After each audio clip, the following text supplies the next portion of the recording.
السلام علیکم ورحمۃ اللہ وبرکاتہ۔ دوستو، حج اسلام کے بنیادی 5 ارکانوں میں سے 5واں رکن ہے۔ حج اللہ کا حکم ہے، جیسا کہ اللہ تبارک و تعالی نے فرمایا وَلِلَّهِ عَلَى النَّاسِ حِجُّ الْبَيْتِ مَنِ اسْتَطَاعَ إِلَيْهِ سَبِيلًا، اور لوگوں پر اللہ کا حق یہ ہے کہ جو صاحب استطاعت ہوں وہ بیت اللہ کا حج کرے۔ صاحب استطاعت کون ہے؟ جس کے پاس سفر حج کی آمد و رفت کا پورا خرچ اور اس دوران اپنے اہل و عیال کے نان و نفقے کا خرچ موجود ہو اور کسی قسم کی رکاوٹ اس کے لیے نہ ہو، تو اس پر بیت اللہ کا حج کرنا فرض ہے۔ حج کے بے شمار فضائل کتب احادیث میں بیان ہوئے۔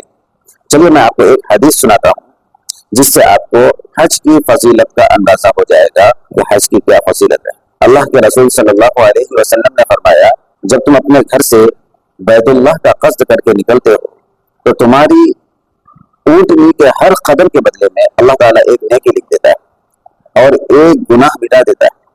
طواف کے بعد تمہاری 2 رکعات بنو اسماعیل کے ایک غلام آزاد کرنے کے برابر ہے، اور صفا مروہ کے درمیان تمہارا سعی کرنا 70 غلاموں کو آزاد کرنے کے برابر ہے۔ یوم عرفہ کی شام کو اللہ تبارک و تعالی آسمان دنیا پر آ کر تم پر فخر کرتے ہوئے فرماتے ہیں، دیکھو دور دراز علاقے سے آئے ہوئے میرے یہ بندے پراگندہ حالت میں غبار آلود ہو کر میرے پاس آئے، یہ سب میری رحمت کے امیدوار۔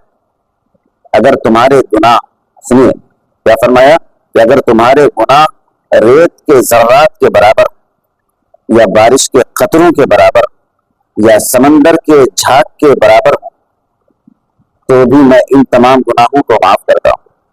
میرے بندو سن لو، اب تم مزدلفہ کی طرف جاؤ، میں تمہاری اور جن کے لیے تم نے دعا کی سب کی مغفرت کر دی، اور جب تم جمرات کو کنکریاں مارتے ہو تو ہر کنکری کے بدلے میں ایک کبیرہ گناہ مٹا دیا جاتا ہے، اور جب تم قربانی کرتے ہو تو اس کا اجر و ثواب اللہ تبارک و تعالیٰ کے پاس ذخیرہ کر دیا جاتا ہے، اور جب تم سر منڈواتے ہو تو ہر بال کے بدلے اللہ ایک نیکی لکھ دیتا ہے اور ایک گناہ مٹا دیتا ہے، اور جب تم طواف کرتے ہو تو اس طرح ہو جاتے ہو جیسا کہ تم ماں کے پیٹ سے گناہوں سے پاک پیدا ہوئے تھے۔ اس کے بعد ایک فرشتہ آتا ہے اور تمہارے کندھوں کے درمیان اپنا ہاتھ رکھ کر کہتا ہے، جاؤ مستقبل کے لیے اچھے اعمال کرو کیونکہ تمہارے پچھلے گناہ مٹا دیے گئے۔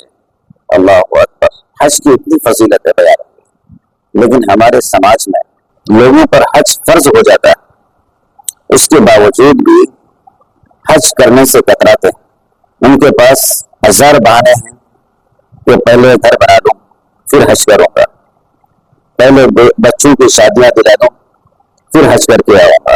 کون جانتا ہے کہ کل آپ رہیں گے بھی یا نہیں؟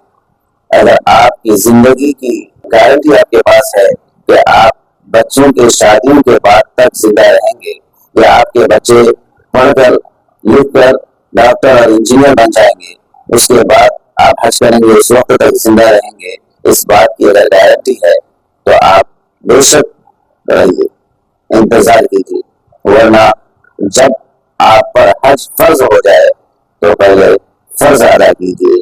اللہ ہم سب کو عمل کی توفیق عطا فرمائے اور حج مبرور کی، جس کے بارے میں اللہ کے رسول صلی اللہ علیہ وسلم نے فرمایا کہ جس نے حج کیا اور اس نے کوئی گناہ کا کام نہیں کیا تو وہ گناہوں سے ایسا پاک ہو گیا جیسا ماں کے پیٹ سے گناہوں سے پاک پیدا ہوا تھا۔